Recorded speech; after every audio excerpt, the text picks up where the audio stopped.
Buddhist society of India तथा भारतीय बौद्ध महासभा या संस्थेचे तिचे अध्यक्ष बौद्धाचार्य जनक चैत्यभूमीचे निर्माते आयुष्मान शब्दजनक सूर्यपुत्र भैयासाहेब आंबेडकर यांचे पावन स्मृतीस विनम्र अभिवादन करून या संस्थेच्या अध्यक्षा महाउपासिका मीराताई आंबेडकर यांच्या धम्म कार्यामध्ये पंचप्रणाम।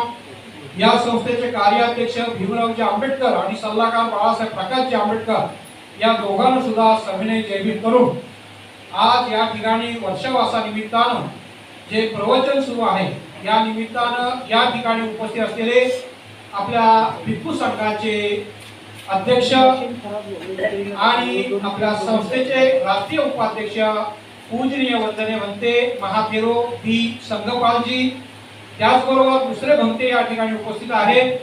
आदरणीय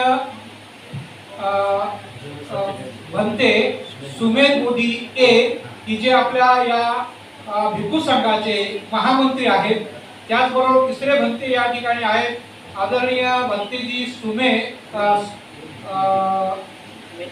मेतुधम्म या ठिकाणी उपस्थित, त्यांना सुद्धा या तिन्ही भंत्यांनी मी पंचप्रणाम करतो।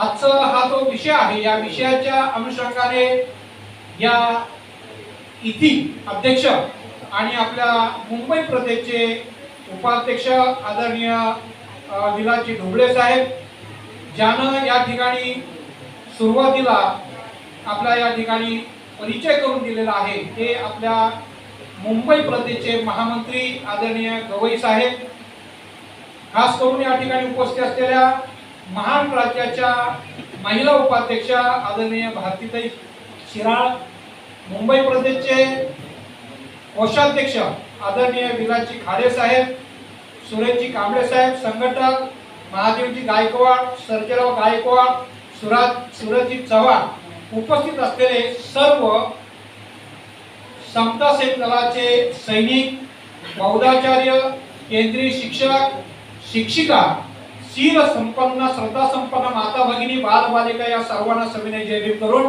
आपण आपल्या विषयाकडे वळत आहोत।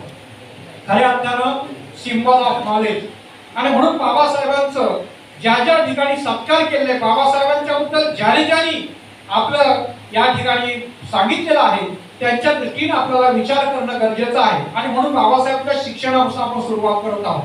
कोलंबिया नावाचं विद्यापीठ होतं, हे अमेरिकेमध्ये न्यूयॉर्क शहरामध्ये हे विद्यापीठ आहे आणि खऱ्या अर्थाने बाबासाहेब आंबेडकर त्या ठिकाणी 12 जून 1913 ला शिक्षणासाठी गेलेला आहे। खऱ्या अर्थाने त्याने त्या ठिकाणी आपलं ऍडमिशन घेतलं आणि ते सर्वसाधारण 2015 सालामध्ये 2 जून 2015 सालामध्ये ते MBA पास झाले। त्याच्यामध्ये त्यांनी विषय जे घेतलेले होते अर्थशास्त्र, समाजशास्त्र, तत्वज्ञानशास्त्र, दर्शनशास्त्र, मानवशास्त्र इत्यादी वेगवेगळ्या विषयामध्ये त्यांनी MBA ही पदवी घेतली। पहिले अस्पृश्य समाजातील बाबासाहेब आंबेडकर हे पहिले MBA झालेले विद्यार्थी या अमेरिका या ठिकाणी कोलंबिया शहरामध्ये झाले।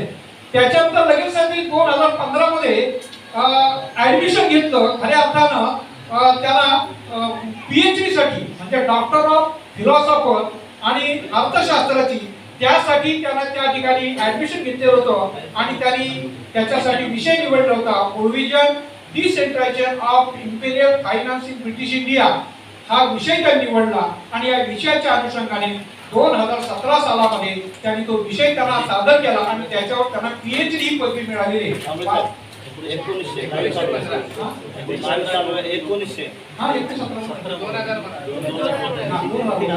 1917 सालामध्ये त्यांना PhD ही पदवी त्या ठिकाणी त्यांना सत्कार केला बाबासाहेबांचा आणि खऱ्या अर्थानं बाबासाहेब त्याच्यानंतर मात्र बरेच वर्ष त्यांनी आपल्या अथक परिश्रमानं आमच्या भारताची जी घटना त्यांनी लिहिलेली आहे या घटनेच्या वर सुद्धा त्यांना LLD म्हणजे डॉक्टर ऑफ लेजिस्लेटिव्ह लॉ या दृष्टीनं त्यांचा सत्कार त्या विद्यापीठाने बाबासाहेबांचा केलेला आहे आणि नुसता सत्कार केल्यानंतर मात्र बाबासाहेबांनी सुद्धा त्यांचे आभार मानलेले आहेत आणि त्यांना योग्य असं हे दिलेलं आहे। अशा प्रकारे बाबासाहेबांचं या कोलंबिया विद्यापीठामध्ये फार मोठा त्या ठिकाणी अभ्यासक्रम वगैरे केले. त्या ठिकाणी लेहक नावाची लायब्ररी होती. या लायब्ररीमध्ये सर्वात पहिल्यांदा जाणारे आणि सर्वात शेवटला बाहेर पडणारे बाबासाहेब आंबेडकर असायचे. 18 तास त्याने त्या ठिकाणी काय केलेलं आहे, त्यांनी त्या ठिकाणी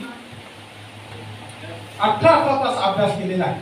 अशा प्रकारे बाबासाहेबांचा या कोलंबिया विद्यापीठाशी फार मोठा जवळचा संबंध आलेला आहे. या कोलंबिया विद्यापीठाने बाबासाहेबांचा एक सर्वे केलेला आहे. हे विद्यापीठ आहे ते 1774 सालामध्ये निर्माण झालं आणि 2004 सालाला त्याला 250 वर्ष होत होते आणि म्हणून त्याने एक सर्वे केला. या 250 वर्षामध्ये आपल्या कॉलेजमध्ये सर्वात टॉपेस्ट तिचे विद्यार्थी होते. प्रत्येक वर्षाचे एक विद्यार्थी असे 250 विद्यार्थी ते निवडले. त्यांचा गुणानुक्रम देऊन सर्वसाधारण 100 विद्यार्थी निवडले आणि नंतर त्यांनी काय केलं, एक कमिटी स्थापन केली आणि त्या 100 लोकांना गुणानुक्रम देण्यासाठी त्यांना नियोजित केलं. त्याप्रमाणे त्यांनी गुणानुक्रम दिलं आणि त्यांनी त्यांची खऱ्या अर्थाने नंबरिंग दिलं आणि त्या नंबरामध्ये डॉक्टर बाबासाहेब आंबेडकर हे संपूर्ण जगामध्ये प्रथम क्रमांकामध्ये आलेले आहेत. आणि प्रथम क्रमांकात आले म्हटल्यानंतर ह्या कोलंबिया विद्यापीठाच्या पाठीमागी जो भाग आहे 299 एकराचा जो भाग आहे, खुला भाग आहे, त्याचा मेन गेट आहे. त्या मेन गेट मध्ये संगप्रवरी दगडावर या सर्व 100च्या 100 लोकांची नावं लिहिली आणि त्याच्यामध्ये बाबासाहेबांचं नाव हे प्रथम क्रमांकाला आपल्याला त्या ठिकाणी आज सुद्धा पाहायला मिळेल. या विद्यापीठाने बाबासाहेबांच्या बाबतीमध्ये ही ज्यावेळेला सर्वे केला, त्या सर्वे केल्यानंतर बाबासाहेब प्रथम क्रमांकाने आल्यानंतर त्यांची लेहक नावाची लायब्ररी होती. या लेहक नावाच्या लायब्ररीच्या समोर बाबासाहेबांचा एक अर्धाकृती पुतळा त्या ठिकाणी बसवण्यात आलेला आहे. त्या पुतळ्याचं उद्घाटन त्यावेळेचे राष्ट्रपती बराक ओबामा होते आणि त्या बराक ओबामाने त्याचं हे काय केलेलं आहे, अनावरण केलेलं आहे. आणि म्हणून ज्या वेळेला 2004 सालामध्ये त्यांनी जेव्हा अनावरण केलं त्यावेळेला त्यानं भाषण केलेलं आहे आणि त्या भाषणामध्ये त्यांनी सांगितलेलं आहे की जे बाबासाहेब आंबेडकर प्रथम क्रमांकाने आलेले आहेत त्या यादीमध्ये 100 लोकांच्या यादीमध्ये सर्वसाधारण त्यांनी वर्णन केलं त्या भाषणाच्या अनुषंगाने की आमच्या राष्ट्राचे 3 राष्ट्रपती होते, थॉमस रूझवेल्ट, फ्रँकलिन रूझवेल्ट, त्याचबरोबर त्या ठिकाणी असणारे डेव्हिड एसारा. अशा प्रकारे हे 3 राष्ट्रपती माजी राष्ट्रपती होते आणि त्याचबरोबर त्यांचे मुख्य न्यायाधीश जे होते की जे बाबासाहेब आंबेडकरांचे गुरु होते, फिलॉसॉफर जॉन डेव नावाचे, हे सुद्धा त्या यादीमध्ये होते. एवढंच नव्हे तर इतर राष्ट्रांचे राष्ट्रपती माजी राष्ट्रपती 3 होते, इतर राष्ट्रांचे माजी प्रधानमंत्री 3 होते. त्याचबरोबर ज्याला 50 लोक असे होते की त्यांना त्या ठिकाणी एक फार मोठं हे मिळालेलं आहे, काय त्याला म्हणतात, नोबेल पारितोषिक मिळाले.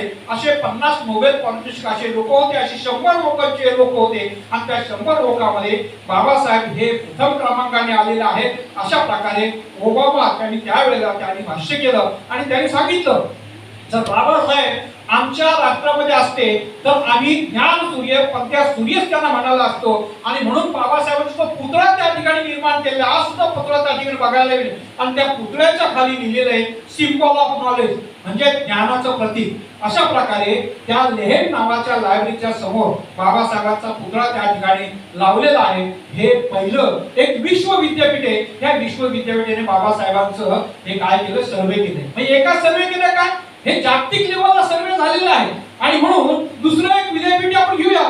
दुसरं विद्यापीठ म्हणजे की ऑक्सफर्ड विद्यापीठ. ऑक्सफर्ड विद्यापीठ यानं तर गेल्या 10,000 वर्षापूर्वीचा सर्वे केला. जगामध्ये 10,000 वर्षामध्ये ज्यानं मानवतेचा मानवी विकासासाठी ज्यानं जे काम केले, कष्ट केले, अशा 10,000 लोकांचा 10,000 वर्षापूर्वीचा संपूर्ण त्यांनी सर्वे केलेला आहे. आणि मग त्यांनी मेकर्स ऑफ द युनिव्हर्सला म्हणतात आणि 10,000 वर्षाचा हा सर्वे केला.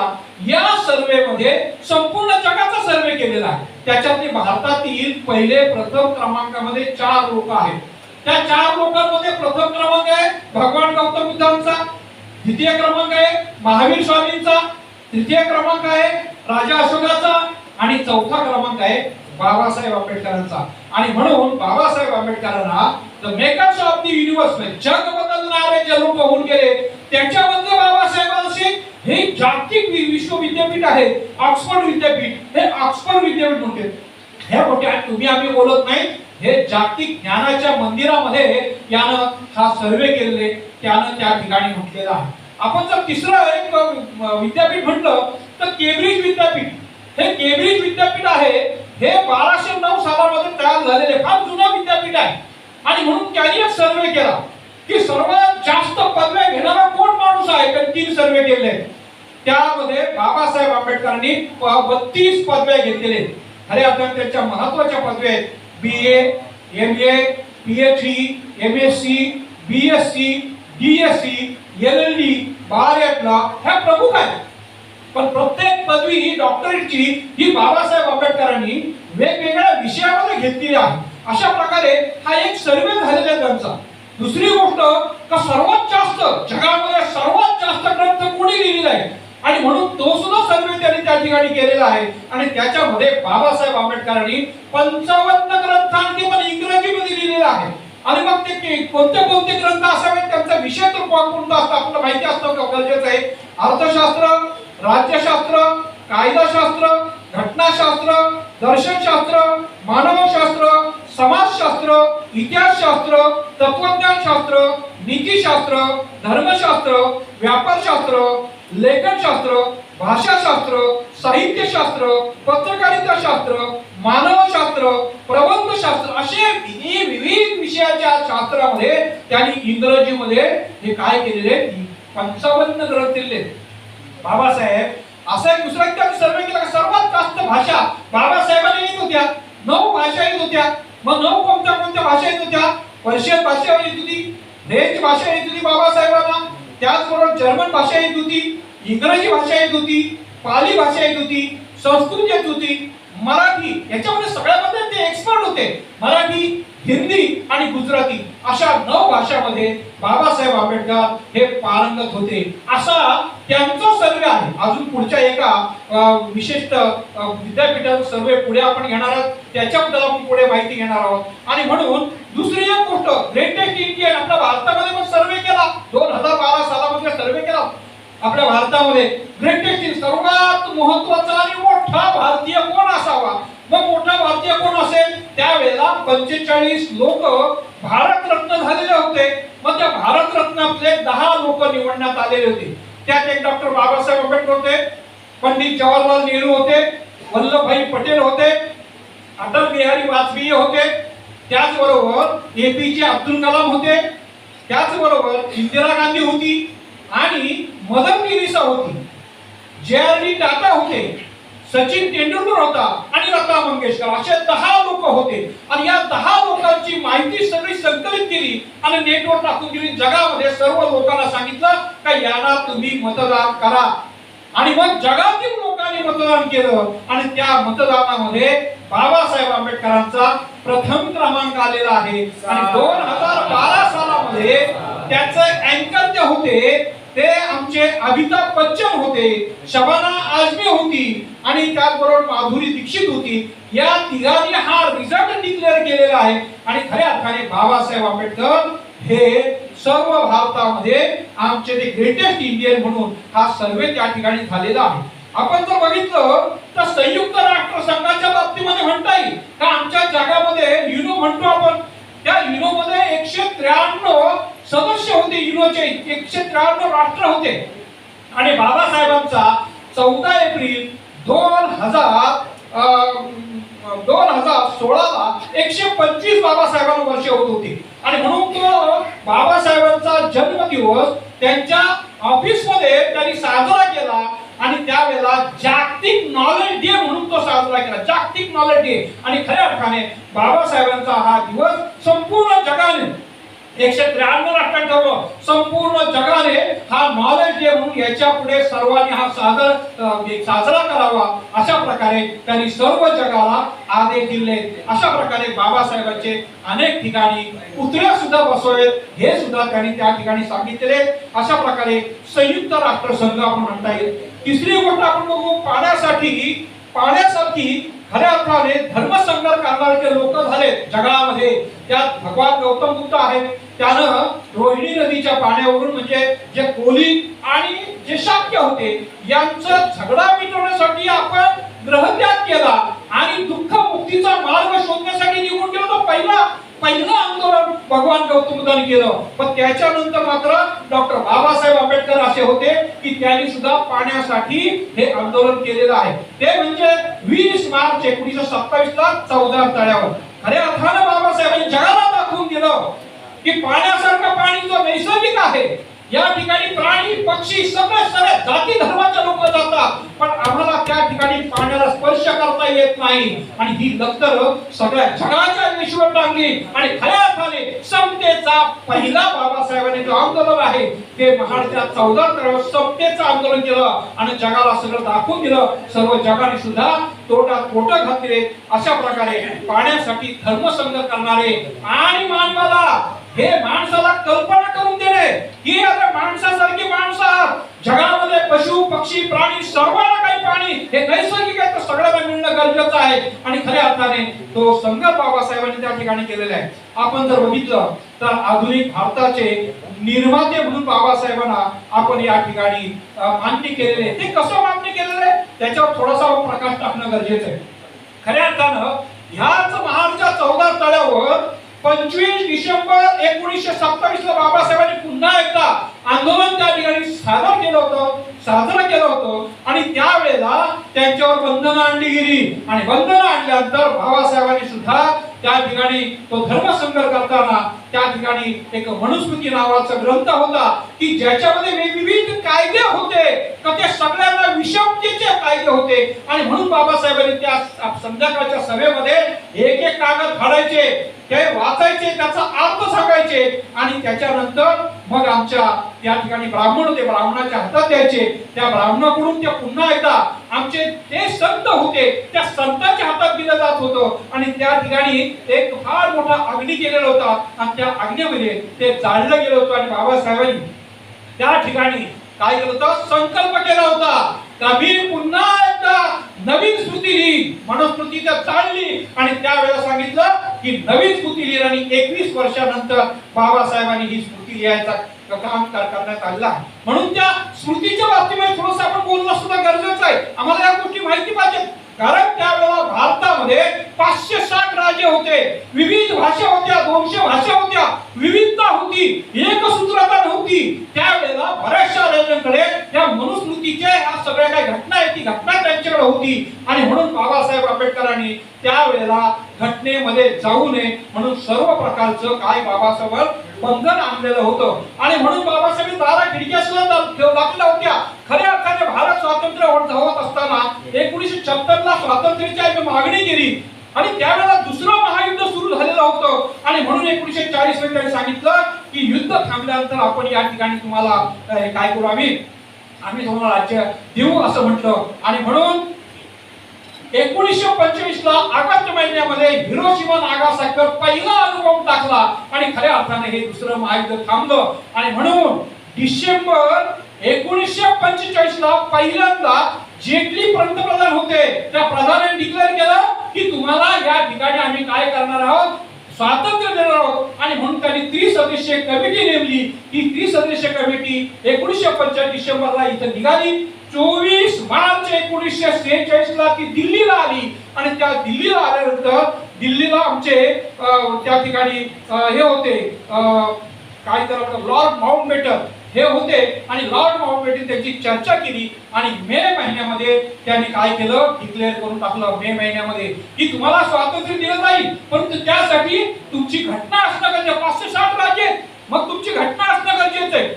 आणि म्हणून त्यांनी घटना असावी यासाठी तुम्हाला पहिल्यांदा लोकशाही पद्धतीने निवडून आणलं जाईल. त्यावेळेला इंग्रजांचं राज्य होतं, 10 लाख लोक वस्तीमध्ये एक माणूस निवडून आणायचा, असं 292 लोक निवडून आणायचे. केंद्रशासित 4 लोक होते. ते केंद्रशासित जे लोक होते त्याच्यामध्ये बघा दिल्ली, अजमेर, दुर्ग आणि त्याबरोबर वजिरिस्तान हे 4 म्हणजे 292 4 296 आणि 560 राज्य होते. त्यांचे 93 सदस्य घ्यायचे, असे 389 लोक निवडून आणायचे आणि नंतर मग तुम्हाला आम्ही ही घटना केल्यानंतर आम्ही तुम्हाला स्वातंत्र्य देऊ असं त्यांनी त्या ठिकाणी सांगितलेलं होतं. आणि म्हणून बाबासाहेबांचं सुद्धा आता स्वातंत्र्य निवडून येणं गरजेचं आहे. बाबासाहेबांनी दारा खिडक्या सगळ्या बंद केल्या होत्या.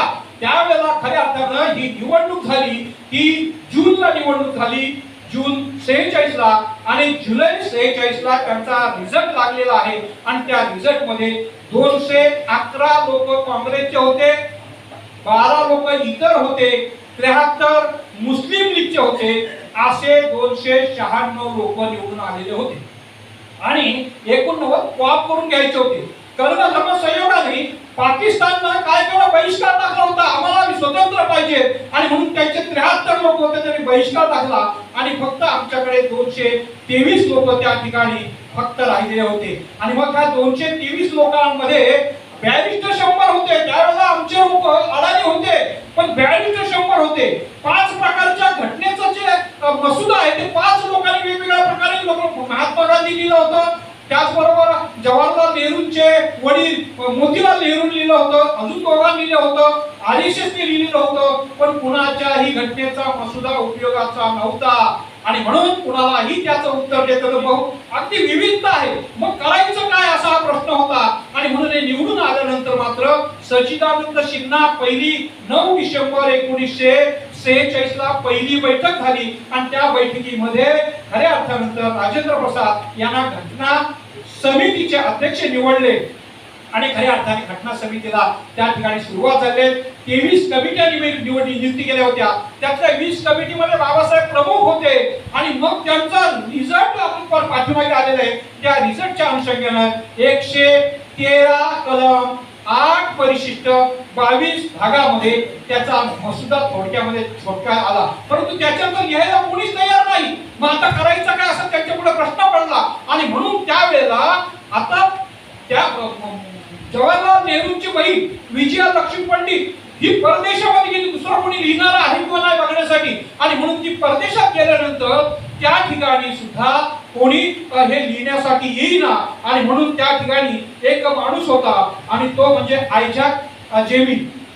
आयझॅक जेमिनकडे गेली आणि त्याला त्याने सांगितलं की बाबा तू आमच्याकडे आमची घटना लिहून दे. त्यावेळेला त्याने सांगितलं की मला घटना लिहून देता येणार नाही, तुमच्या राष्ट्रामध्ये बाबासाहेब आहेत, अजून 2-3 लोक आहेत, त्यांनी जर नाही म्हटलं तर तुम्हाला लिहून देईल. मेन वाईट अशी परिस्थिती आली की 3 जून 1947 ला भारत पाकिस्तान सीमा तयार झाली. आणि मग 50% पेक्षा लोकसंख्या जास्त असेल अशा प्रकारे पाकिस्तानमध्ये द्यायचं आणि 50% जास्त इतर असते त्यांना भारतामध्ये ठेवायचं असं ठरलं होतं. पण प्रत्यक्षामध्ये या लोकांनी केलं, बाबासाहेबांनी ठेवायचं नाही. त्या ठिकाणी बाबासाहेब ते निवडून आले होते, सुरई खुराना या ठिकाणी निवडून आले होते. त्या ठिकाणी बाबासाहेबांचा कमीत कमी 65% मतदान इतर लोकांचं होतं, मुस्लिम कमी होतं. पण मुस्लिम, बंगाली, शीख या सगळ्यांच्या मताने बाबासाहेब निवडून आले होते.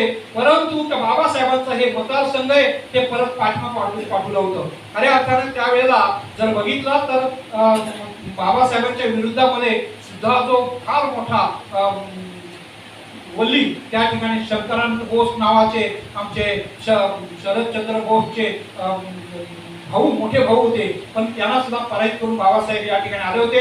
आणि त्यांचं 3 जूनला ज्या वेळेला हे सगळं गेलं त्यावेळेला करायचं काय, 17 जुलैला बाबासाहेबांनी जागतिक पत्रकार परिषद घेतली आणि त्या पत्रकार परिषदेने सांगितलं की त्यावेळेला हे 560 राज्य, त्याचे 4-5 राज्य प्रमुख राज्य होते, त्यांनी आम्ही स्वतंत्र धरून डिक्लेअर केलं होतं. त्या राज्याचं काय करावं सगळ्यात प्रश्न होता.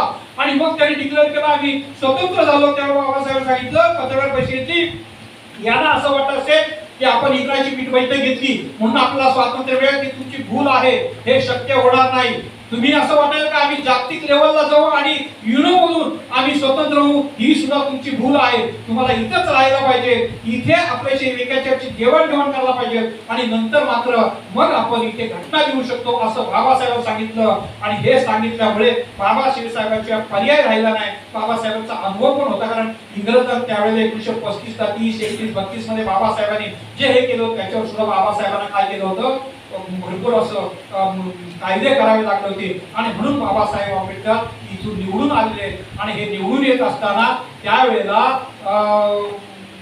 बॅरिस्टर चंद्रपूरमध्ये जे उभे राहिले होते त्यांनी राजीनामा दिले, ते RSSचे होते आणि त्यांनी राजीनामा दिला आणि त्या राजीनामा दिल्यानंतर बाबासाहेब तिथून त्यांच्या विरुद्ध कोणी उभं राहू नये म्हणून त्यावेळेला मुंबई प्रदेश होता, महाराष्ट्र 1960 ला तयार झाला तर मुंबई प्रदेश होता त्यावेळेला बाळासाहेब खेर नावाचे मुख्यमंत्री होते, त्यांना सांगितलं कोणाला उभं करू नका. 15 ऑगस्टला स्वातंत्र्य, 25 ऑगस्टला बाबासाहेब निवडून आले आणि कोणी उभं राहिलं नव्हतं आणि निवडून आल्यानंतर बाबासाहेबांना मसुदा कमिटीचे अध्यक्ष निवडले.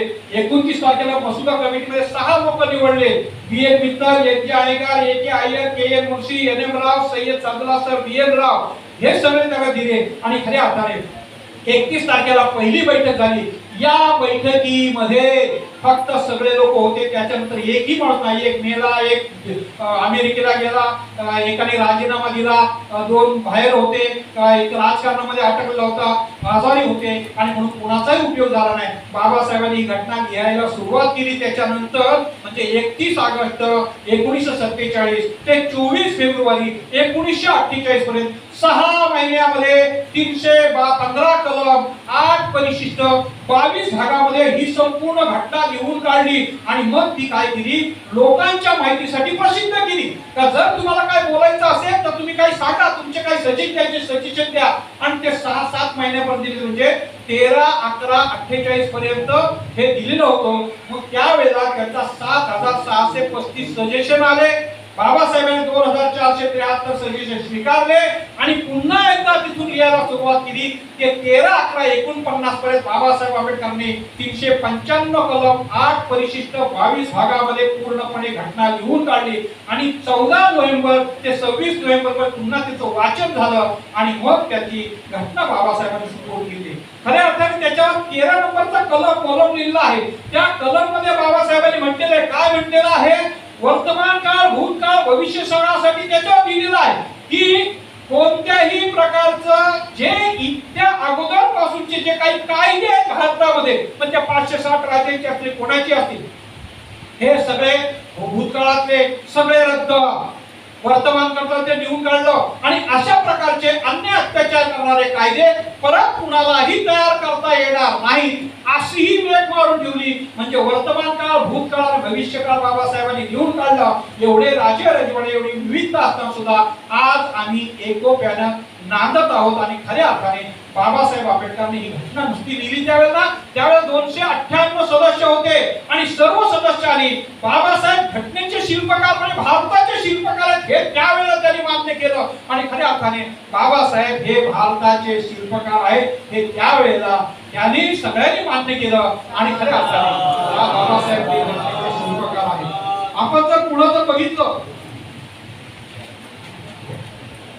तर जातीचे निर्मूलन बाबासाहेबांनी अनाहिलेशन ऑफ कास्ट नावाचा एक ग्रंथ लिहिला. अनाहिलेशन ऑफ कास्ट म्हणजे आमच्यामध्ये 5641 जाती होत्या आणि ह्या जातीयतेचा बिमोड केल्याशिवाय, ही नष्ट केल्याशिवाय कसल्याही प्रकारची ही जातीयता नष्ट होणार नाही आणि म्हणून बाबासाहेबांना हा ग्रंथ लिहिला होता. बाबासाहेबांना घटनेत जाऊ देत नव्हते म्हणून तिथे आमचे लोक असतील त्यांनी ह्या गोष्टी मांडाव्यात त्यासाठी तो ग्रंथ आयत्या वेळेला लिहिला होता. परंतु बाबासाहेब आतमध्ये गेल्यानंतर 6541 जाती फक्त 5 जातीमध्ये बाबासाहेबांनी आणलेले आहेत. कोणत्या 5 जातीमध्ये? SC, ST, OBC, मायनॉरिटी आणि जनरल, फक्त 5 जातीमध्ये आणि जातीयतेला खऱ्या अर्थाने काढी लावली आणि जातीयता बाबासाहेबांनी नष्ट केलेली. हे बाबासाहेब युगप्रवर्तक आहेत आणि म्हणून त्याने या एकाच गोष्टीने, एकाच कलमाखाली सर्व लोकांना आपल्या पाठीमागे आणलं. अशा प्रकारे बाबासाहेबांनी हे ग्रंथ लिहिलेला आहे. त्याच्याही पुढे आपण जर बघितलं तर 1942 मध्ये बाबासाहेब इंग्रजांच्या काळामध्ये मंत्री होते, 4-5 खात्याचे मंत्री होते आणि त्यावेळेला इंग्रजांनी शिक्षणाची व्यवस्था केली होती. मग शिक्षणाची व्यवस्था कोणाची? मुस्लिम कॉलेजला पण पैसे दिले होते, हिंदू कॉलेजला पण पैसे दिले होते आणि म्हणून एक दिवस ते बाबासाहेब त्यांच्याकडे गेले आणि त्यांनी सांगितलं की लीन लिथगो ते प्रमुख होते, राज्यपाल होते, त्यांच्याकडे गेले आणि त्यांना म्हणाले, तुम्ही नेहमी म्हणता मी 500 ग्रॅज्युएट लोकांना भारी आहे असं तुम्हीच म्हणता, खरं आहे की नाही? हो म्हणे, 500 ग्रॅज्युएटला भारी काय, त्यांच्यापेक्षा कितीतरी मोठ्या मग त्याचबरोबर माझे जे लोक आहेत या लोकांना परदेशामध्ये शिकण्यासाठी पाठवणं गरजेचं आहे. माझ्यासारखे जर शिकून जर आले तर माझ्या समाजाचं ते उत्कर्ष करतील. आणि म्हणून त्यावेळेला बाबासाहेबांनी पहिल्यांदा 16 लोकांना परदेशामध्ये शिकायला पाठवलेलं आहे. याच्यामध्ये अनेक लोक गेले तिकडे, म्हणून त्या लोकांनी मात्र इथं येऊन बाबासाहेबांची जी अपेक्षा होती ती अपेक्षा त्यांनी पूर्ण केली नाही. त्यांनी त्यांचं स्वतःच काहीतरी भलं करायचा प्रयत्न केला, परंतु इथं मात्र काही त्यांनी करायचा प्रयत्न केला नाही. त्याच्यातलं एक उदाहरण आपल्याला देता येईल. त्यावेळेला यशवंत गायकवाड होते, त्या मुलांच्या मध्ये गेलेले यशवंत गायकवाड होते आणि ते गायकवाड इथे आले तर शिकून आले होते. त्यांनी मुलाला चांगलं शिकवलं. रत्नाकर गायकवाड त्यांचं नाव. महाराष्ट्राच्या मंत्रालयामध्ये ते प्रमुख सचिव म्हणून होते आणि त्याच माणसाने या बाबासाहेबांच्या या उपकाराची भेट म्हणून आमचं जे आंबेडकर भवन आहे ते पावसाळ्यामध्ये पाडायचं काम केलेलं आहे. आणि म्हणून बाबासाहेब म्हणाले, पढे लिखे लोगों ने मुझे धोखा दे दिया है. या लोकांनी धोका दिलेला आहे हे बाबासाहेबांनी त्यावेळेस आणलं. आणि तिथपासून आजपर्यंत परदेशामध्ये जे शिकायला जे जात आहेत ते बाबासाहेबांनी ती तरतूद करून ठेवले. आमच्या तरतुदीनुसार परदेशामध्ये जात असतात. अशा प्रकारे बाबासाहेब आंबेडकरांनी आमच्या बऱ्याचशा लोकांना पुढे आणायचा प्रयत्न केला आहे. आपण जर दुसरं बघितलं तर भारतीय रिझर्व्ह बँकेचे शिल्पकार म्हणून बाबासाहेबांना बोलतात. खऱ्या अर्थाने बघा, प्रत्येक राष्ट्रामध्ये 1 जानेवारी पासून 31 डिसेंबर पर्यंत वर्ष असतं किंवा चैत्राची प्रतिपासून फाल्गुन महिन्याच्या शेवटच्या तारखेपर्यंत वर्ष असतं. पण भारतामध्ये मात्र 1 एप्रिल का झालं तर ते बाबासाहेबांच्यामुळे झालेले. बाबासाहेब डॉक्टर होते आणि ते विविध विषयात होते, पण अर्थशास्त्रामध्ये 3 प्रकारचे डॉक्टर होते. ते म्हणजे पीएचडी, एमएससी आणि डीएससी अशा 3 प्रकारचे बाबासाहेब डॉक्टर होते. आणि डीएससी नावाची जी पदवी आहे ती बाबासाहेबांनी एशिया खंडामध्ये प्रथमतः भारतीय आहे त्यांनी प्रथमतः आणि अखेरला ती पदवी मिळवलेली. कोणीही डीएससी झालेला नाही. अशा प्रकारे बाबासाहेब आंबेडकरांनी हे जे ग्रंथ लिहिले त्याच्यामध्ये बघा 3 ग्रंथ. रुपयाची समस्या, तिचे मूळ व उपाय. दुसरा ग्रंथ ईस्ट इंडिया कंपनीचे प्रशासन व वित्त. तिसरं the evacuation of provincial finance in British India. असे 3 ग्रंथ इंग्रजांच्या वरती लिहिले.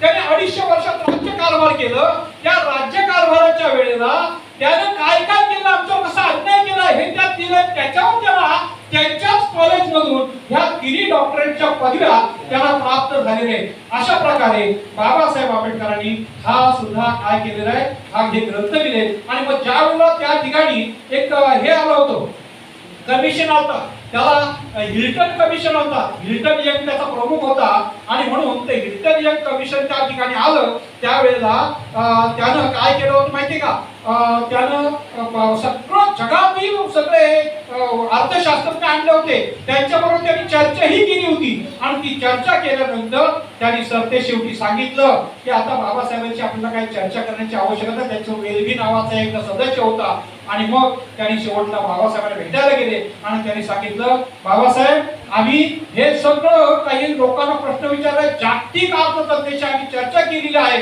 त्यांनी आम्हाला सगळे उत्तरही दिले. आता आम्हाला तुमच्या बरोबर कसल्याही प्रकारची चर्चा करण्याची आवश्यकता नाही. बाबासाहेब रागवले नाही, रुसले नाही, ओरडले नाही. तर बाबासाहेब त्यांना म्हणाले, हा वेलबी, मिस्टर वेलबी, तुम्ही प्रश्न विचारले खरं आहे, त्यांनी उत्तर दिलं हेही खरं आहे, परंतु जे प्रश्न विचारले आणि जे उत्तर दिले त्या ग्रंथाचा लेखक मी आहे. त्याच्यामध्ये अनेक त्रुटी आहेत आणि त्या त्रुटी फक्त मी एकटाच काढू शकतो. असला तो वेळ लगेच खाली उतरला, सगळी कागद बाबासाहेबांना दिलं आणि हे पूर्ण करून आम्हाला परत पाठवून द्या असं म्हटलं. बाबासाहेबांनी त्याचा पूर्ण सर्वे केला, परत पाठवला. आणि खऱ्या अर्थाने आरबीआय जी बँक आहे ती 1 एप्रिल 1935 ला निर्माण झाली. आणि खऱ्या अर्थाने त्या पासून खऱ्या अर्थाने आमचा 1 एप्रिल पासून 31 मार्च हा दिवस आहे. आणि ही बाबासाहेबांमुळे काय झाले, आरबीआय निर्माण झाले. त्याचबरोबर बघा अर्थशास्त्राचे बाब आमच्या भारतामध्ये अमर्त्य सेन हे अर्थशास्त्रज्ञ झाले. त्यांना सुद्धा एकच अर्थशास्त्री डॉक्टरेट आहे, परंतु त्यांना जगाने काय केलेलं आहे, त्यांना नोबेल पारितोषिक दिलं.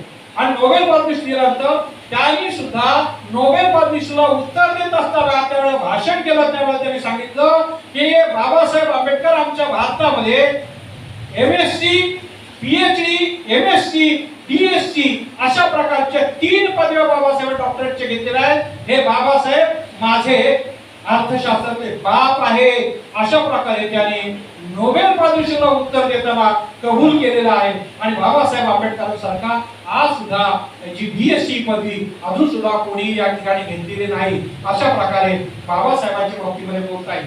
आपण दुसरा एक पुढचा प्रकरण बघितलं तर बाबासाहेब दुसऱ्या एका कॉलेजमध्ये लंडन विश्वविद्यालयामध्ये शिकायला होते गेले तो, म्हणजे 1917 नंतर परत आले आणि 1920 ला गेले, 1923 म्हणजे 2 वर्ष 4 महिने बाबासाहेब परदेशामध्ये शिकत होते। त्यावेळेला बाबासाहेबांनी 3 पदव्या घेतल्या, MSc, DSc आणि बारावीत लॉ, म्हणजे ह्या 3 डॉक्टरेटच्या पदव्या आहेत। 8.5 वर्षाचा हा पोर्शन होता आणि बाबासाहेबांना फक्त 2 वर्ष 4 महिन्याचा कालावधी होता। आणि म्हणून तिथे जी लायब्ररी होती त्या लायब्ररीमध्ये ब्रिटिश म्युझियम लायब्ररी म्हणतात तिला, त्या लायब्ररीमध्ये पहिल्यांदा जाणारे बाबासाहेब आणि शेवटला बाहेर पडणारे 18 तास बाबासाहेब त्यावेळेला अभ्यास करायचे। आता एवढा 18 तास अभ्यास केला भुकी माणसं लागणार, माणूसच आहे। आणि म्हणून एक दिवस त्या लायब्ररीमध्ये म्हणजे ब्रिटिश म्युझियम लायब्ररीमध्ये बाबासाहेब काय करायचे, पोटाच्या खिशामध्ये पावाचा तुकडा घेऊन जायचे आणि भूक लागली का फटकन लगेच आवटवता तो पावा तुकडा आपल्या तोंडामध्ये घालायचा। पण तिथे कोणी खायला बंधन होतं। एका शिपायाने एक दिवस पकडलं बाबासाहेबांना आणि मग तिथले जे प्रमुख लायब्ररीयन होते त्याला त्यांच्याकडे घेऊन उभं केलं। त्यावेळेला त्यांनी सांगितलं, सर माझ्या ठिकाणी माझ्या राष्ट्रामध्ये आमचा समाज आहे तो दलित, पीडित, शोषित, उपेक्षित असा गेला 5000 वर्षापासून आहे आणि त्याचा बदल करण्यासाठी त्याच्या मुक्तीचा लढा लढण्यासाठी मला जाणं गरजेचं, माझ्याकडे वेळ नाही। 2 वर्ष 4 महिन्यामध्ये 8 वर्ष 6 महिन्याचा अभ्यासक्रम मला फक्त 2 वर्ष 4 महिन्यात पूर्ण करायचा आहे असं त्यांनी सांगितलं। अशा प्रकारे बाबासाहेबांच्या जीवनामध्ये जी घटना घडली। एवढंच नव्हे तर बाबासाहेब इंग्लंडमध्ये असताना ज्या घरामध्ये राहत होते ते घर आहे, ते घर सुद्धा आपल्या महाराष्ट्र राज्यानं आणि केंद्रानं सुद्धा ते विकत घेतलेलं आहे। त्या घरामध्ये बाबासाहेब राहत असताना तिथे आसनोडकर नावाचे एक आमच्या कोकणातलेच ग्रस्त होते, बाबासाहेबांचे सहपाठी होते। बाबासाहेब घरी सुद्धा अभ्यास करायचे। रात्री ते 3 वाजता युरिनसाठी बाहेर उठले, पाहतात तर बाबासाहेब अभ्यास करत आहेत आणि म्हणून बाबासाहेबांनी त्यावेळेला मग सांगितलं, अरे बाबासाहेब रात्र जागरण करू नका, तुम्ही आजारी पडाल अशा प्रकारे सांगितलं। त्यांनी सांगितलं, नाही नाही माझा समाज दलित, पीडित, शोषित, उपेक्षित आहे, त्याच्या मुक्तीचा लढा मला लढायचा आहे आणि मला जाण्यासाठी वेळ नाही। बाबासाहेबांची काय त्यावेळेची विचारशक्ती होती तुमच्या आमच्यासाठी हे पाहणं गरजेचं आहे। अशा प्रकारे बाबासाहेबांचं हे चौथे एक विश्वविद्यापीठ त्यांनी एक सर्वे केलेला आहे। अशा प्रकारे आपण पुस्तकांसाठी घर बांधणारे बाबासाहेब, 50,000 पुस्तकं अशी कोणत्याही माणसाकडे एवढी पुस्तकं नव्हती, एवढी बाबासाहेबांची पुस्तकं नुसती राजघरामध्ये त्यांनी कलेक्ट केली होती। आणि एवढंच नव्हे तर 1917 मध्ये जेव्हा पहिल्यांदा ते भारतात येत होते त्यावेळेला पहिलं महायुद्ध सुरू होतं आणि त्या महायुद्धाच्या वेळेला बाबासाहेब ज्या बोटीने येणार होते त्याऐवजी त्यांची पुस्तकं आली आणि ती जर्मनीच्या लोकांनी बोट बुडवली। बाबासाहेबांची हजारो पुस्तकं त्या बोटीमध्ये ती समुद्राला विलीन झालेली आहेत, तरी बाबासाहेबांकडे 50,000 ग्रंथ होते। आणि म्हणून बाबासाहेबांकडे ग्रंथ बघितलं तर इंग्रजी 1300 होते, राजनीती 3000 होते, युद्धशास्त्र 300 होते, अर्थशास्त्र 1100 होते, इतिहासशास्त्र 2600 होते, धर्मशास्त्र 2000 होते, कायदेशास्त्र 5000 होते, संस्कृत 2000 होते, मराठी 800 होते, हिंदी 500 होते, तत्वज्ञान 600 होते, रिपोर्ट 1000 होतो, बौद्ध धर्म 2000 होतो, पाली 200, एन्सायक्लोपीडिया 145 खंड, अन्य विषय 2500 अशा प्रकारे बाबासाहेबांनी पुस्तकं जमा केली होती आणि तेवढ्या पुस्तकांचा अभ्यास बाबासाहेबांनी केला होता। लायब्ररीमध्ये सगळी पुस्तकं बाबासाहेबांनी वाचली होती।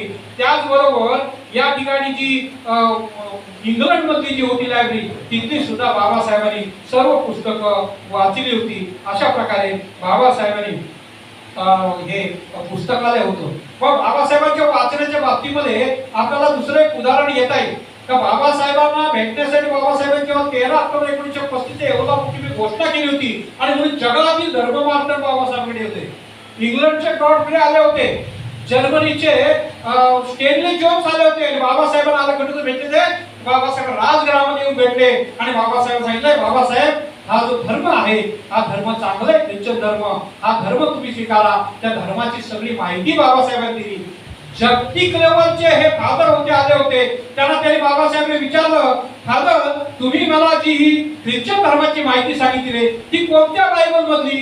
ते म्हटले, अरे काय कसं करतो बाबासाहेब, अहो इथून तिथून बायबल एकच आहे. बाबासाहेबांनी लगेच ताबडतोब आपल्या लायब्ररी मधून 17 वर्ष त्या ठिकाणी आणले आणि त्यांच्या समोर ठेवले. त्यांनी सुद्धा तोंडामध्ये बोट घातलं आणि ते म्हणाले, अरे बाबासाहेब तुमचं किती आघात ते नॉलेज आहे. एक धर्म मात्र जागतिक लेवलचा, त्याच्याही पेक्षा प्रत्येक धर्माचं बाबासाहेबांना फार मोठं अभ्यास होता. आपण जर शिक्षित सुशिक्षित उच्च शिक्षित एक दुसरी घटना आपल्याला बघता येईल की बाबासाहेब नेहमी भाषण द्यायला जायचे आणि म्हणून एकदा ते नाशिक या ठिकाणी गेले होते भाषणासाठी. त्या सभेसाठी सगळे लोक यायला निघाले होते. एक 13 वर्षाचा मुलगा होता, नागडा उघडा त्या ठिकाणी आलेला होता, गुराढ्य होता आणि तो सुद्धा निघाला. त्याला सांगितलं, बाबा येऊ नकोस, बाबासाहेब काय म्हणतील ते आम्ही इथे येऊन सांगणार आहे. पण त्याने ऐकलं नाही. तो तसाच पळत पळत पुढे गेला. त्या सभेमध्ये बाबासाहेबांनी भाषण केलं आणि मग बाबासाहेबांना म्हणाले की शिक्षित व्हा, नुसतं शिक्षित होऊ नका, सुशिक्षित व्हा, एवढेच नको तर उच्च शिक्षित व्हा. हे सांगितलं तर ते पोरगं त्या स्टेजच्या जवळ होतं. त्या जवळ लगेच गेल्यानंतर हळूहळू बाबासाहेबांचं भाषण संपलं. बाबासाहेब त्या ठिकाणी बसले खुर्चीवर, टुमकून तो उडाला आणि स्टेजवर गेला. बाबासाहेबचे पाय धरले, बाबासाहेब मला शिकायचंय, तुम्हाला मला वचन द्या, मी तसं सोडणार नाही. बाबासाहेब म्हणाले, अरे असं काय करू नको, पाय सोड. नाही नाही म्हणे, मला वचन द्या. त्यावेळी पाय सोडले. बरं बोल, तुला काय म्हणायचे? तेव्हा त्यांनी सांगितलं, मला शिकायचं आहे. दादासाहेब काय कोणाला सांगितलं, हा मुलगा तुम्हाला विमानपुत्र देत आहे, याला शिकवा, शाळेत टाका. तो 10वी झाला. 10वी झालं तर पुन्हा बाबासाहेबांचे पाय पकडले, पुन्हा बाबासाहेबांनी त्याला कॉलेजमध्ये पाठवलं. कॉलेजमध्ये तो ग्रॅज्युएट झाला. पुन्हा त्यांनी पाय पकडले आणि मग बाबासाहेबांनी परदेशामध्ये त्याला शिकायला पाठवलं आणि परदेशामध्ये तो शिकून आला. भूगर्भ शास्त्रज्ञाला आमचे त्यावेळेचे हे डॉक्टर भाबा त्यांच्या बरोबर गेला होता आणि तो तिकडून आला. अशा प्रकारे बाबासाहेब आंबेडकरांनी झिरोची हिरो अनेक लोकांनी केले. बाबासाहेबांनी अस्पृश्य मनुष्य कोण नावाचा एक ग्रंथ लिहिला होता आणि त्या अस्पृश्य मनुष्य कोण हा ग्रंथ लिहिल्यानंतर त्याच्यावर भाष्य करण्यासाठी बाबासाहेब पुन्हा एकदा या नाशिक मध्ये गेले होते आणि मग त्या ठिकाणी त्याच्यावरती भाषण करत होते. त्यांनी सांगितलं की तुम्हाला आम्ही पूर्वीचे राजे राजवाडे होतो आणि म्हणून तुम्हाला प्रत्येक घरामध्ये आंबेडकर निर्माण होणं गरजेचं आहे आणि आता तुमची वेळ निघून गेली. आता तुम्ही आंबेडकर होऊ शकत नाही, पण अजून वेळ निघून गेलेली नाही. तुमच्या मुलांना डीसी बनवा आणि डीसी बनवून त्यांना उच्च शिक्षित करा आणि खऱ्या अर्थाने आंबेडकर निर्माण करा.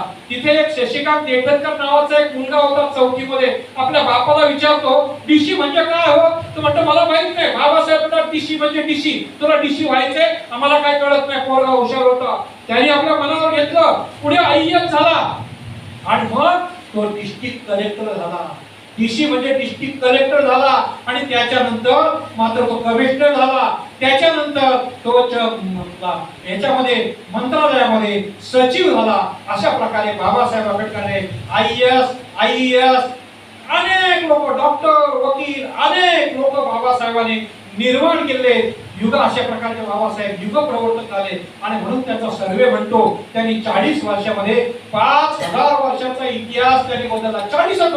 40 वर्षात का तर बाबासाहेबांचं आयुष्य फक्त 65 वर्षाचं होतं. 25 वर्ष शिकण्यात गेले होते आणि त्याच्यानंतर मात्र फक्त 40 वर्षामध्ये त्यांनी सगळे ग्रंथ लिहिले आणि खऱ्या अर्थाने हा जो इतिहास आहे भारताचा इतिहास बदलला. राजे राजवाड्यांचा इतिहास होता आणि लोकशाही या ठिकाणी आणण्यात आली आणि म्हणून आता तो आपल्याला विषय जो दिलेला आहे या ठिकाणी की बाबासाहेबांची धम्मक्रांती, ही धम्मक्रांती म्हणजे तीच धम्मक्रांती आहे का त्यावेळेला आम्ही विविधतेमध्ये होतो आणि बाबासाहेबांनी विविधताला एकतेमध्ये आणण्याचं काम केलं होतं. ती बाबासाहेबांनी घटना या ठिकाणी लिहिलेली आहे आणि म्हणून तिथे आमचे शासनकर्ते लोक होणं गरजेचं आहे. महान धम्मचक्र प्रवर्तक खऱ्या अर्थाने राजा अशोकाने सर्वात फार मोठं धम्माचं चक्र गतिमान केलं. भगवान गौतम येतं आणि जगावे धम्म पाठवलं. परंतु त्याच्यानंतर मात्र बाबासाहेब आंबेडकरांनी 14 ऑक्टोबर 1956 ला नागाच्या नाग उगवले. 5 लाख लोकांना धम्मदीक्षा दिली. त्याच्यानंतर 15 तारखेला त्यांचा सत्कार होता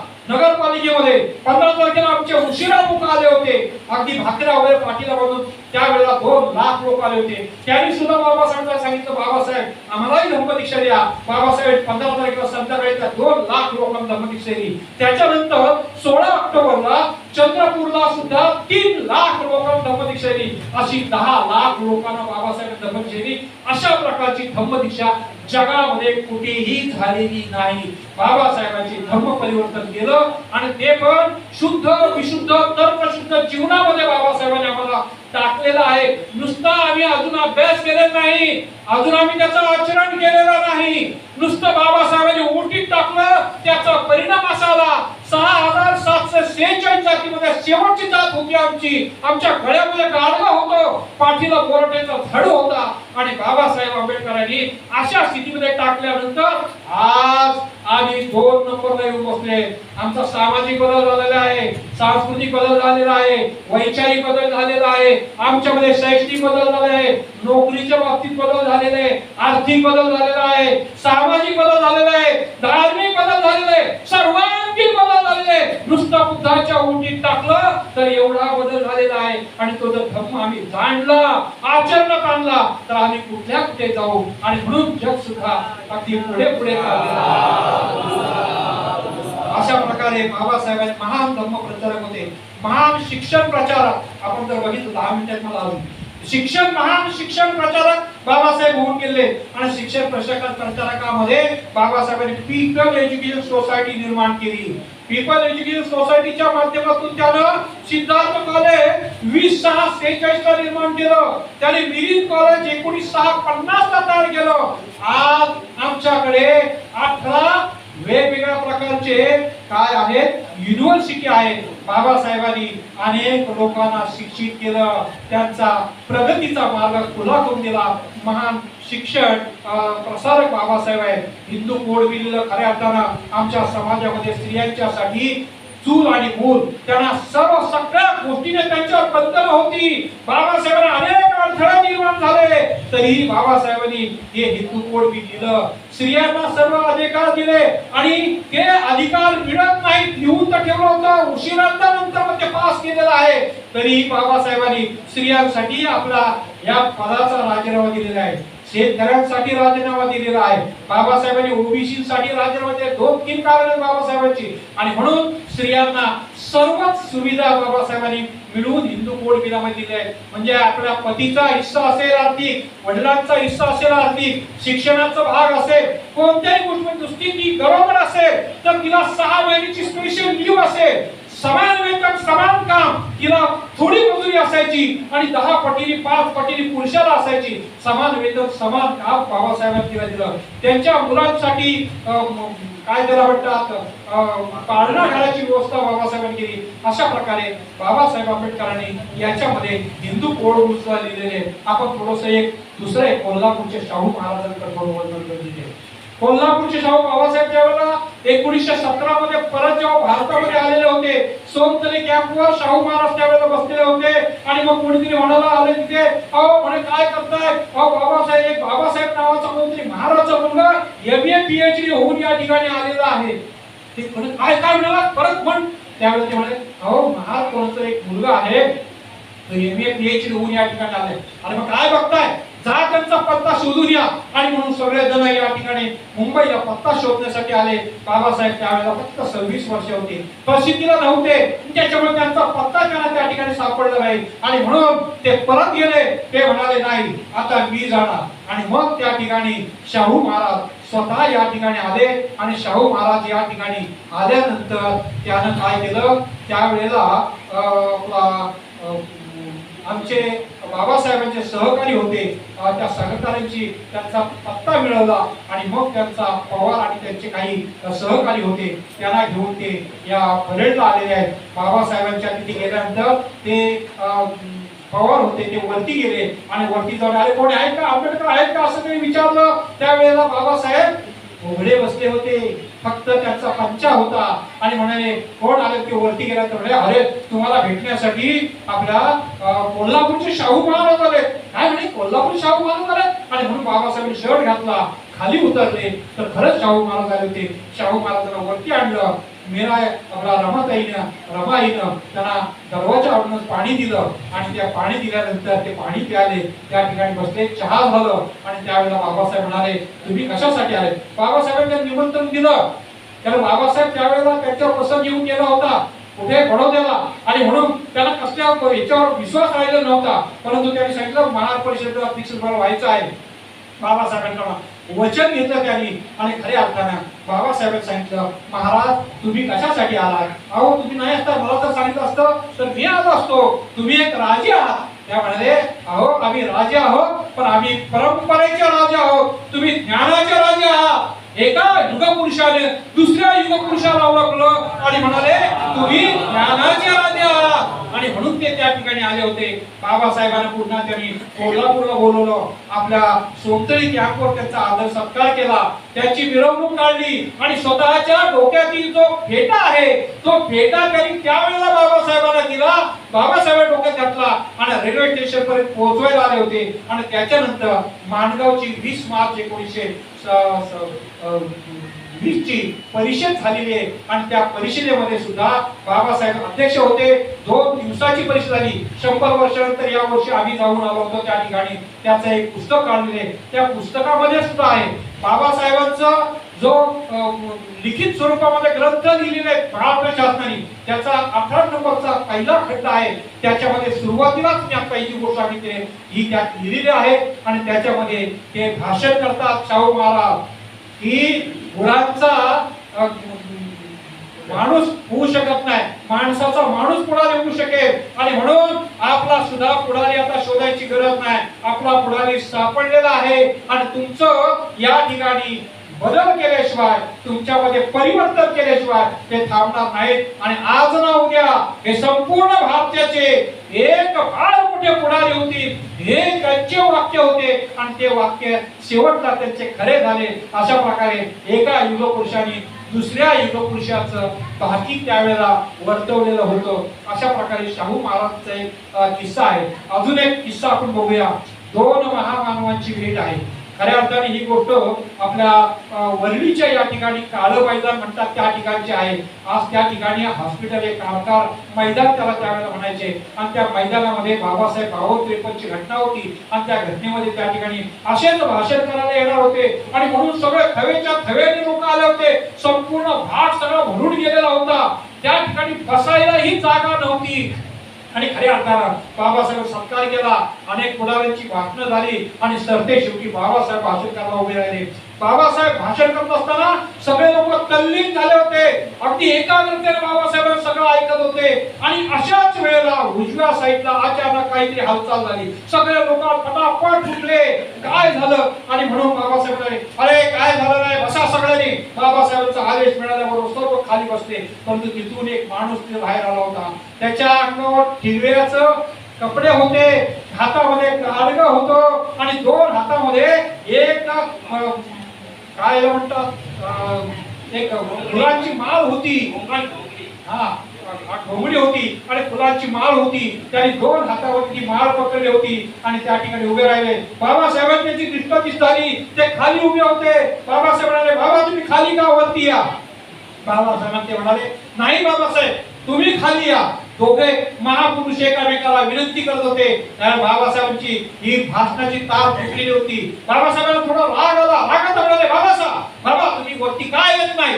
त्यावेळेला त्यांनी या युगपुरुषानं महासंतानं सांगितलं की बाबासाहेब तुम्ही ज्या स्टेजवर आहात त्या स्टेजवर माझी पाय ठेवण्याची लायकी नाही असं म्हटल्यानंतर बाबासाहेब लगेच ताबडतोब आपला हा हे ठेवून दिला त्या ठिकाणी. ताडकन बाबासाहेब खाली आले. बाबासाहेबांनी त्यांचा तो हार घेतला, त्यांना मिठी मारली, त्यांनी सुद्धा मिठी मारली आणि आता म्हणे आता तुमचं चालू द्या आणि सरळ ते निघून गेलं. त्यावेळेला मात्र वरती बसलेले सगळे पुढारी खाली येऊन बसले होते आपापल्या खुर्चीवर आणि बाबासाहेब त्या ठिकाणी गेले आणि बाबासाहेब आपलं भाषण करत होते. एका युगपुरुषाने, एका निष्कलंक पुरुषाने, एका निष्कलंक पुरुषाचा केलेला हा आदर आहे. अशा प्रकारे आपण जर बघितलं तर बाबासाहेबांची ही एक महापुरुषाच्या बाबतीमध्ये झाली. काठमांडूला बोधिसत्व ही पदवी बाबासाहेबांनी त्या ठिकाणी दिलेली आहे. ती कोणी दिले? तुम्ही आम्ही दिले नाही. त्यावेळेला भगवान गौतम बुद्ध 2,500 वर्ष होत होते आणि 6वी धम्मसंगीती होती. 2,500 भंते वेगवेगळ्या राष्ट्रांचे होते आणि ती धम्मसंगीती त्या करत असताना ते त्यांचा एक कार्यक्रम नेपाळला होता. नेपाळच्या राजवाड्यामध्ये बाबासाहेबांना त्या ठिकाणी बोलवलेलं होतं आणि बाबासाहेबांना फक्त 2 मिनिट राहिलेले आहेत. बाबासाहेबांना त्या ठिकाणी बोधिसत्व या पदवीला त्या ठिकाणी जागतिक लेवलला बोधिसत्व म्हणून बाबासाहेबांनी पदवी दिली. बाबासाहेब असे तसे नाहीत. आपण जर बघितलं तर कोलंबिया युनिव्हर्सिटीमध्ये प्रिन्सिपॉलच्या दालनामध्ये बाबासाहेब आंबेडकरांचं काय तैलचित्र आहे. प्रिन्सिपॉलच्या दालनामध्ये कोलंबिया विद्यापीठामध्ये आणि दुसरं आहे लंडन स्कूल ऑफ इकॉनॉमिक्स मध्ये ब्रिटिश म्युझियम लायब्ररीमध्ये कार्ल मार्क्स बरोबर डॉक्टर बाबासाहेब आंबेडकरांचं तैलचित्र आहे. आज जगामध्ये सर्वात जास्त गाणी बाबासाहेबांनी दिली, सर्वात जास्त पुतळे जगामध्ये बाबासाहेबांचे आहेत. अशा प्रकारे बाबासाहेबांच्या या ज्ञानाला सिंपल ऑफ नॉलेज म्हणतात आणि खऱ्या अर्थाने जगाने ही गोष्ट स्वीकारलेली आहे. आपण सुद्धा अभ्यास करून लोकांपर्यंत घेऊन जाणं गरजेचं आहे. एवढीच आपल्याकडे अपेक्षा करतो. या ओघामध्ये बोलताना चुकीचं काही जर झालं असेल तर आपली क्षमा याचना घेतो. आपल्या सगळ्यांच्या प्रती मंगल कामना करतो आणि माझ्या वाणीला पूर्ण विराम देतो. जय भीम, नमो बुद्धाय.